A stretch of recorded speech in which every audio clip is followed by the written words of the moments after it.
I am an attorney with the NCLL, National Center for Life and Liberty. My world kind of falls into three parts. I am a trial attorney. I try cases, we litigate, we defend churches like this one. We also prosecute cases to protect rights, and whether it's up on appeal or before the Supreme Court, we try the cases. Number two, I work in public policy. We have an office in Washington. We meet with the Congress weekly. And by the way, how many believe the Congress needs some help right now? I mean, they're losing a little connection. It's not just on faith and family issues, but better than half of our elected officials are multimillionaires. How many believe they lose touch with reality? House payments, car payments, and the real world where people are at. So we try to be your voice in Washington. And then number three, I do try to be a voice to the culture. Do that through media. Some of you mentioned you hear Law Talk Live. That is on the Moody Network, Saturdays, noon to 1. And you can pick that up and call in or listen on your phone. How many figured out the smartphones are smarter than the people at this point? Okay, we've got these gadgets and devices. But then also do a daily Law Talk 5, and then do the Fox News and some of the television. Also do seminars. So we're going to be continuing our seminar series this year where we try to help churches avoid difficulty. And then I have the privilege, as I did here this morning, of preaching in churches and trying to be a voice in our culture. We are going to open to the floor momentarily, but I do want to just put one comment out that sort of builds on what your pastor is saying. How many figured out, number one, times have changed in America? Okay, and by the way, talking to a church, and by the way, what a great church. Love your church. Love the energy of your church. Love the passion of your church. But we do need to realize that times have changed in America. Things you used to be able to do now all of a sudden can create litigation. And so we do need to acknowledge it is a different day. But then number two, not only have times have changed, but nothing wrong needs to happen at this church for an allegation to be made. We now live in a society where the allegation gets made, and it could be an innocent person. And statistically, the insurance companies say about 80% of the time, allegations made at church are either exaggerated or not true. But the allegation hits, it hits the media, people can be in trouble with social services, the police, or others. And so you do need to realize that while you want to effectively and aggressively minister, how many believe we need to do it wisely like never before? And that's why, like in your VBS, and I know you're working through some adjustments, your bus ministry, your other outreaches, very important that you screen your workers. How many understand that you can't put people around the kids that aren't safe or appropriate to be there? And by the way, legally, you got the right to make any determination you want. How many believe if a child's safe anywhere, he should be safe at church? And everybody in the world fits into one of two categories: people who should work with kids and people who shouldn't work with kids. Okay? And the reality is we want to make sure that we're careful with that. And then you want to have policies, and I know you do, but you want to be careful, not to be alone with the children. How many understand one false accusation and you could go to prison as an innocent person? That's why it's important that these type of procedures, you want to have records, you want to know what kids are there. A common trick is people will sue over things and they weren't even there. They make an allegation and they say, I went to this church and they beat me up, they abused me, they did bad things to me, and the kid wasn't even on the property. How many figured out people will lie in today's world? And so very important that you keep good records, who was here, the workers that were there, have good policies. And then clearly this church would do this, and I'd encourage you. If there is a bad situation, how many believe we need to get the police involved? And sadly, in our society, whether it's in the Catholics, whether it's at Penn State, even in some Baptist circles, how many believe there's been way too much cover-up in our society? And so having an open and transparent children's ministry that parents, community leaders, others can look at and say, you know what, that is done excellently. And most importantly, how many believe we ought to do everything excellently for the Lord? And so Pastor just made those comments, kind of got my mind going a little bit. But let's open to the floor, because it's your chance to talk. There has to be that brave individual who goes first. It's always a scary person. There he is in the blue. Go ahead, sir. You're brave and bold. You're young. You might be dumb, but go for it. All right, we're ready. I'm teasing. He looks like a great guy. Fire away. All right, this is actually a work-related question. A work-related question. Yeah, Fire away. So, you were talking about being bold earlier today. Yes, sir. I've actually been pretty bold past month at work, and it's getting to the point to where I'm starting to irritate a bunch of people. Not in a bad way. I mean, well, no, but let's talk. I mean, let's talk real world here. You can irritate people in the workplace. I mean, you got to be a little careful. So talk to me. What's going on? Give me what's happening. Okay, so for instance, a new guy comes in and I ask him if he has a religious preference, and he's like, "Well, my mom's Catholic," so we get on that subject, and later, I take him and we go and we have lunch, and then after that, I make friends with the guy. Sure. And a lady at my work, I bring her to Easter service when I got baptized, and I talk to her all the time about Christian-related stuff, and she makes jokes and cracks about it, but I know that's just the sin in her, so I can't really be mean to her. Okay. All right, well, let me, because I've got where you're going. Let me give you some thoughts, okay? Number one, in the workplace, you do have the right to share your faith with coworkers, okay? Now, let me just be practical here, though. I mean, if somebody is a flaming homosexual atheist activist, how many think you need to be a little careful? Okay, because you're just going to tick them off. And I mean, that's why you do want to build some relationship. You want to sit and look for windows of opportunity to, they're moving, they're transitioning, they're going to a wedding, they went to a funeral, where you can have some conversation because people want to know that you care about them before you just come off as preaching or judgmental or legalistic. And that's effective evangelism anywhere, is that you have some dialogue or relationship. But you have the right to do it. Now, your boss can limit how you talk to customers. So like if you pick up the phone and you're supposed to be saying, "Hello, this is the business," and you go, "Hello, if you died today, where would you spend eternity?" They will fire you, okay? You cannot, they have the right to control how you speak to the customers and the dialogue that you have with them. So, remember, the boss can control. Now, they can also put a no speaking policy. They can say everybody's silent. We're in a phone room or we're in a lab, and that's fine. So it has to be a time that's appropriate to speak, but then they cannot limit your rights. If you can talk about sports, if you can talk about Hollywood or the weather, you can talk about religion, but just on a practical level. It sounds like you're enthusiastic, sounds like you're bold, but be careful that the people you're talking to, that you're effectively getting in, and sometimes you need to lay back a little bit and wait for them to show some interest.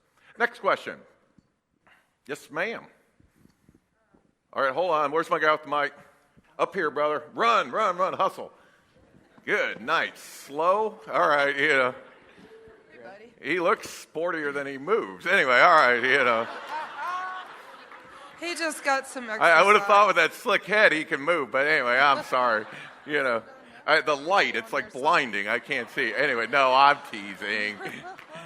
Oh, now they're Dave. The Daves are hanging together, He was hassling me before I walked up here, if that makes you feel any better. But go ahead, ma'am. I have a social question. A social? Well, fire away. Sort of political. Okay, hit it. Okay, I'm on Social Security. Yes, ma'am. Disability. And almost every year, except for the election year, they claim that there's no cost of living. I know, they've frozen increase. it. And it's messing people up. I understand. Well, not only are they doing that, I don't know if a lot of people understand this, but they've cut food stamps incredibly bad. They have? Now, pantries are overflowing, and you can barely get in there. There are more people who are under the poverty level There's than a lot of ever hurting before. people, I agree. And I would just like to know I talk to my senators, I talk to my congressmen, but how do I get that message across? Because these are the people in need. They're not the people who have $1 million to give to your campaign. And you are raising some very valid points. So let me hit on, because I think this is a big spiritual issue in our country. And let's talk about it. How, as a nation, are we spending our money? Okay, now, as a government, we take in, I'm talking the federal government, we take in about $2 trillion. How many believe that's a lot of money? Tons of money, okay? But we're spending over $3 trillion. About $1 trillion a year, a little better actually, deficit. And that's a ton of money. So I think most of you understand, I certainly know this church doesn't want to operate at a one-third deficit because why? You'd go bankrupt. You'd be on it. You can't do that. Your family can't do that, a one-third deficit. Any business knows you can't run at a one-third deficit for a long time. And the only reason why the United States gets away with it is this incredible borrowing power. I mean, we're able through China and Russia and other places. By the way, have you noticed how sometimes we have to back down, like when Russia does invasions or China gets mouthy, because we really can't stand too strong because we don't want them to cut off their money. So we're losing some of our status around the world because we are really indebted to these countries, and we have to just kind of let them do what they want, even if they trample human rights or civil rights around the globe.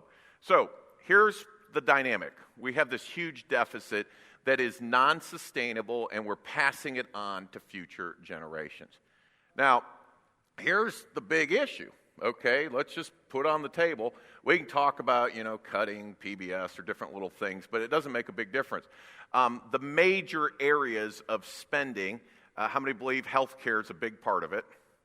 Okay, Medicare, Medicaid, now the Affordable Health Care Act, big part of it. Social Security, and that's for both the elderly, disabled, others, huge part of the budget. Then you got the military. How many understand that's a lot of spending? And then you've really got the tax code, all the deductions and all the rates and everything. And until somebody's willing to mess with one of the big four or all four of them, the budget has no ability to readjust. And one of the problems is we have political gridlock. The Democrats are very protective of health care. That's a signature piece of the president's legislation. Social Security, they're very protective of. The Republicans, very defensive of the military, and they want to keep taxes low. And we are on a non-sustainable course right now as a nation. Now you say, where is it headed? Well, absent somebody getting some sanity in Washington, I think you are going to continue to see reductions in benefits. But here's where I think it even gets a little scarier. How many figured out our country is not protecting innocent life like it once did? And so we're already seeing like the VA administration where they're not taking care of our soldiers and treating them properly. We're already seeing where the elderly and the disabled are not being protected like they should. And so I do think in a nation that doesn't keep compassion for human life, that you are going to see increasing pressure to decrease benefits, decrease health care, or even facilitate death. And there is a big move now even for this right to die. I don't know if you caught in the news last couple of weeks, Switzerland now allows senior adults who are tired of being old. Now, how many of you like me are tired of sort of being old? It's no fun being old, but they just get tired of it. They can just go end their life. And I think we're in a society that no longer says, you know what, life is a gift from God. How many believe we're made in His image? And I'll just give you this little thought, and this is kind of a personal passion of mine. If you don't protect innocent life, how many understand you have no other liberty? That's what our founding fathers founded this country on. See, over in England, if the king said off with your head, how many understand not a good day for you? Why? You're dead. They just end it, okay? But they said, if we're going to have freedom, we're going to start with life. Then they went to liberty. Then they went to the pursuit of happiness. And so I do think we're going to have to wrestle as a nation the core values as a nation. And we need to say, as a nation, we're going to value innocent life. We're going to have compassion for the elderly, the disabled. And then I will just put this on the table. How many figured out you can't buy friends around the world? I mean, we spend money and think these people like us. I mean, and at some point, I think we need to start charging for our services. And when we go over to Iraq, we spend all this money on this war, and then our fuel prices go through the roof. How many think we could have pumped a little oil back or something? Till they, Japan, they got a great economy. They just don't have to spend on the military because they just call us anytime they feel threatened. Well, if Japan started getting a bill every year that said, okay, for $10 billion, we will provide these services, they might think twice, and then we would get our budget back in sync. And so America continues to act like it has money around the globe, but it is creating this budgetary crisis that Washington, D.C. is wrestling with. It is spooky, the amount of money that we are passing on as a debt to the next generation. Next question. Somebody on this side. Yes, sir. The great musical talent is far speedier. So questions on this side will be... No, go ahead, sir. Understanding that there in this country we have the separation of church and state, we wouldn't want a church running our government, is also misinterpreted a lot of times between separation of God and country. Right.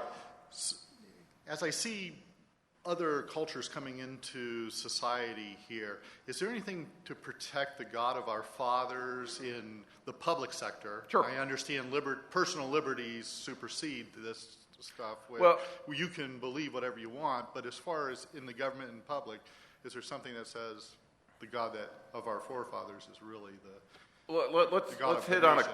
couple parts of your question. Number one, the separation of church and state is not in the Constitution. Okay, so it's kind of an invented concept. And what is in the Constitution is that the government will not establish a religion. Okay, so we're not going to have a American church like the English church. And then number two, that they will protect the free exercise of religion. So those two are always in conflict. Anything you do to protect free exercise looks like you're establishing religion.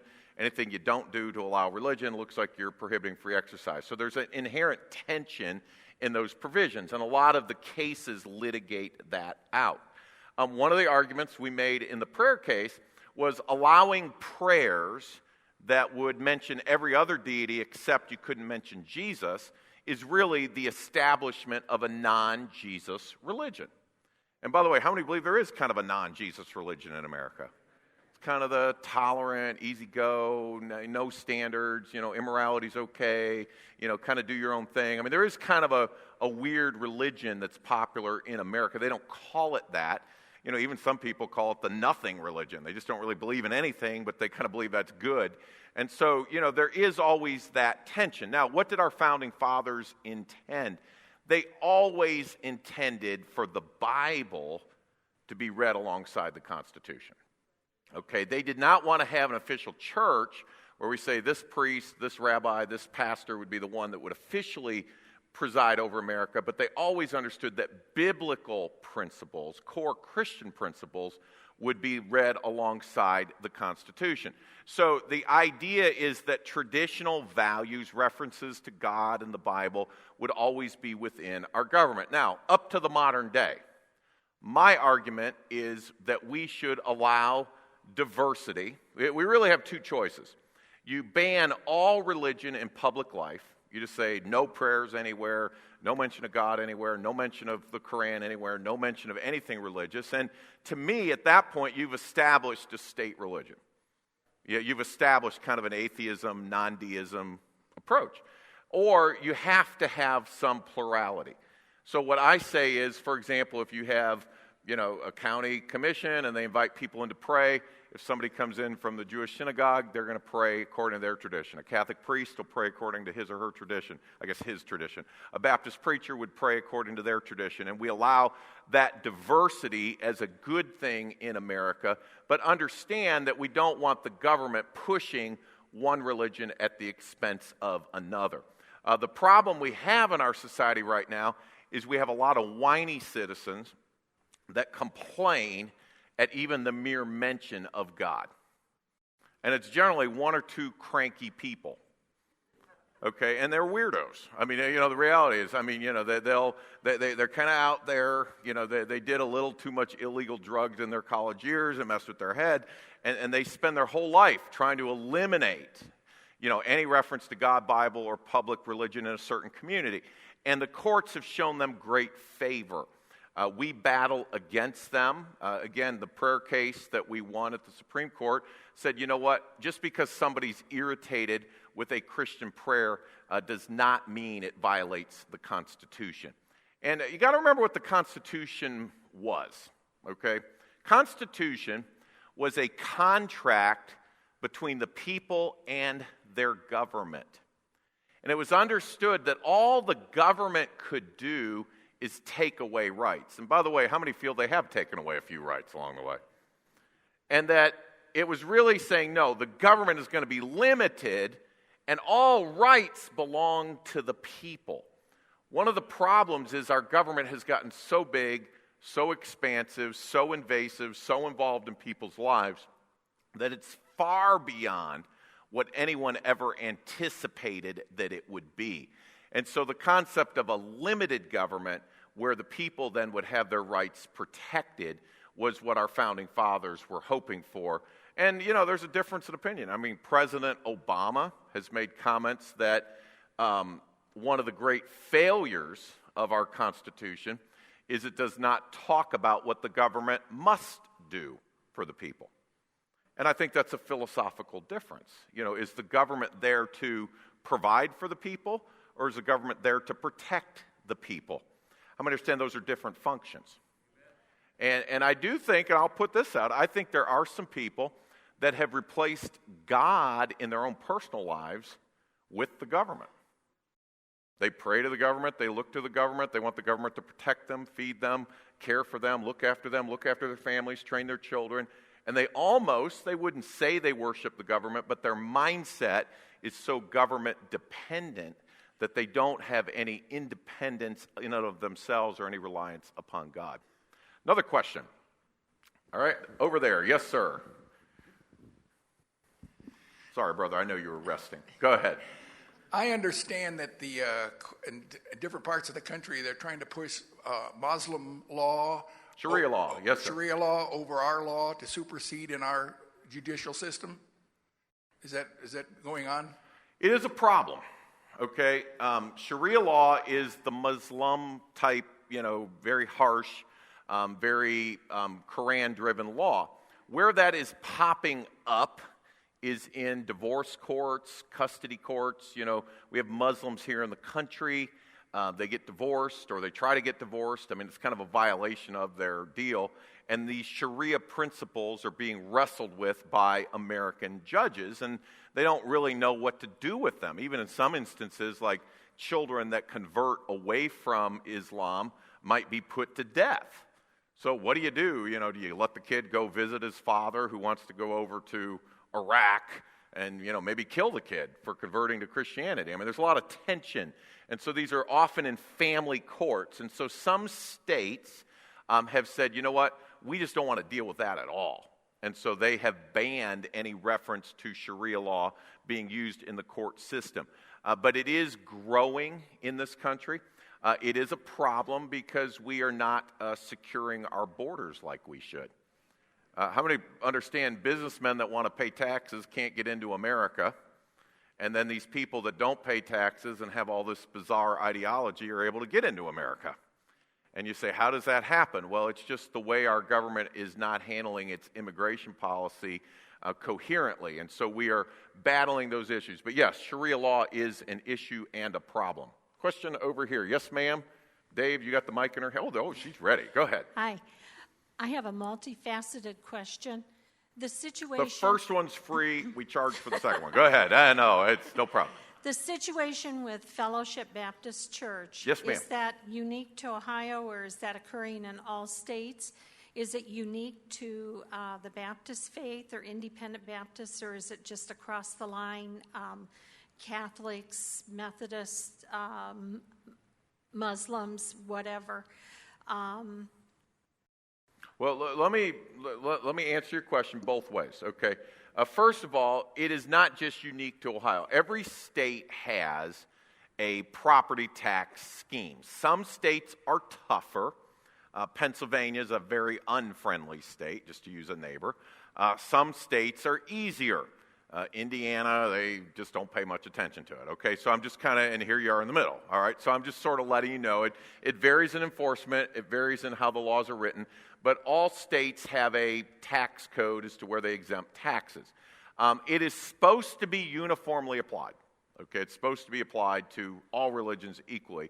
But the problem we have sometimes is they understand other religions differently. So they'll look at a big Catholic deal. If it just has Catholic on it, they don't mess with it. Sometimes they look at the evangelicals or the Baptists a little more closely.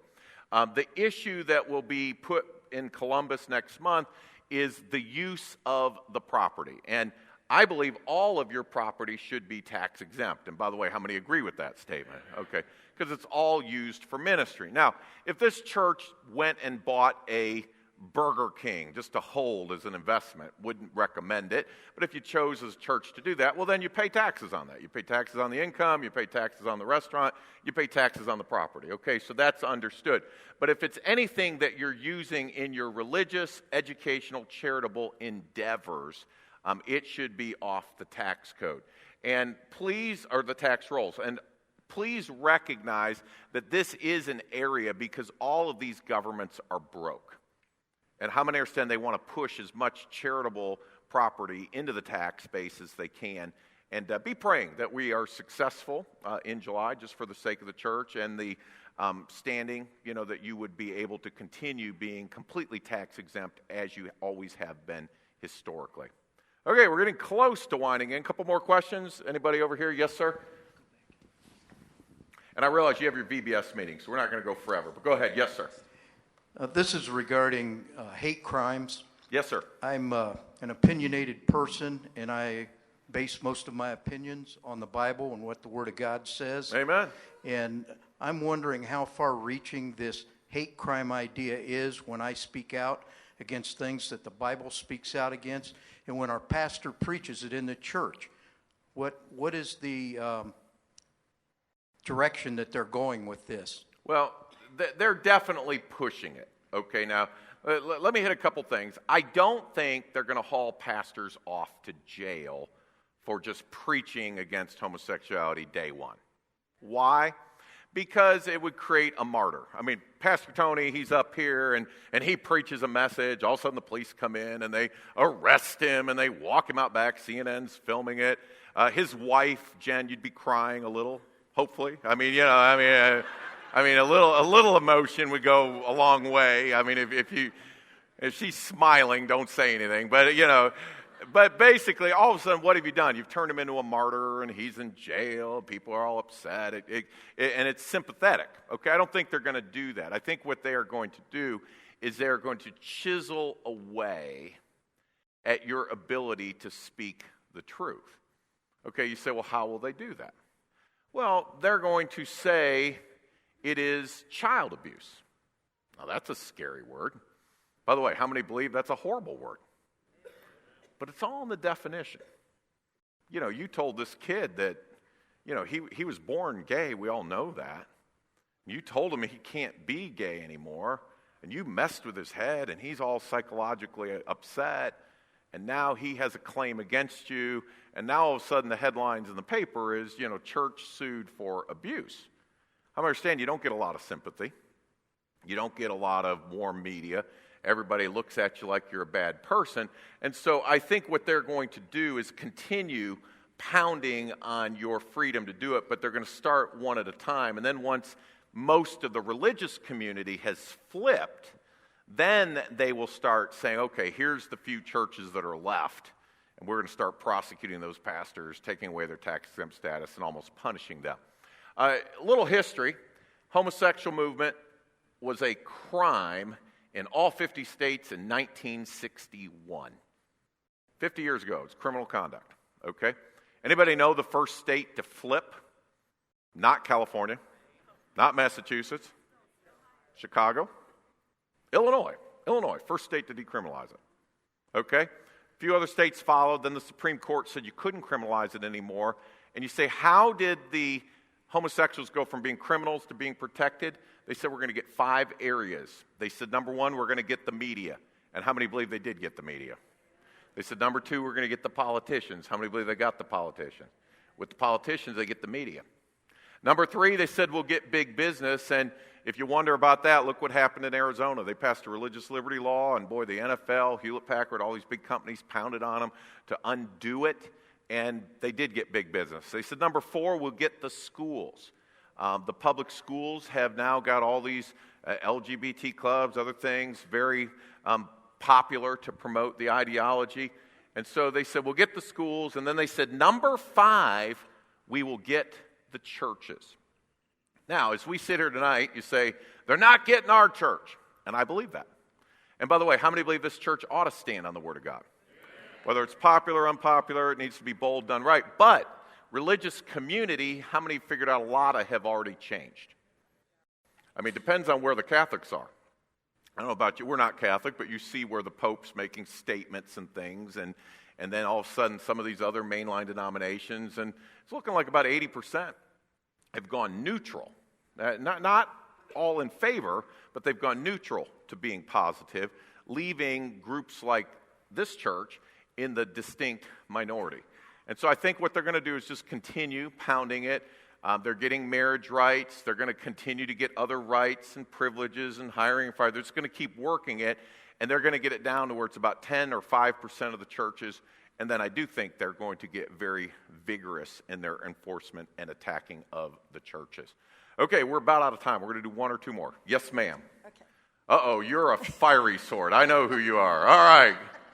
Yes, let me guess. You want to share very Jesus? passionate. You want to share Jesus in a prison? I'm sure of it. You know. No, actually, what I want to know. Okay, fire away. Is if we got a big group of people and went downtown Columbus. Yes. On the sidewalk. Yes. With pamphlets yes. about Jesus, and yes. also even pamphlets about our own church. Yes. And as we're passing it out, boldly say, "Do you need any prayer?" Just offer people prayer. Downtown Columbus on the yes, sidewalks. Ma'am.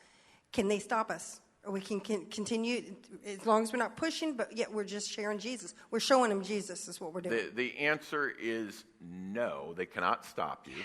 Yes, you have the constitutional right to do it. Now, I want a group. Now, but wait. Let me I'm ready. Let me caveat you gently. I'm okay. ready. Obviously, the size of your group. If you're down there with 1,000 people, there's things like parade permits and things that can kick in. If you're blocking the road, traffic, but if you're just on the sidewalk, and then if somebody gets miffed, don't block a business, okay? If somebody's got a little store downtown and you're corralling all of their customers in and out, they could walk out and say, look, you're scaring my customers, please move along. So, basically... So a police car can't pull up and say, excuse me, you can't? No, there's a wonderful little thing called the First Amendment. And it's okay, I want to start a group. Yes, First Amendment. And if you're ever in prison ministering from the inside, I will help get you out. All right, so we will do it. How many say, David, I learned at least one thing tonight? How many learned one thing? Okay. How many are glad you learned it here, not at the courthouse? All right.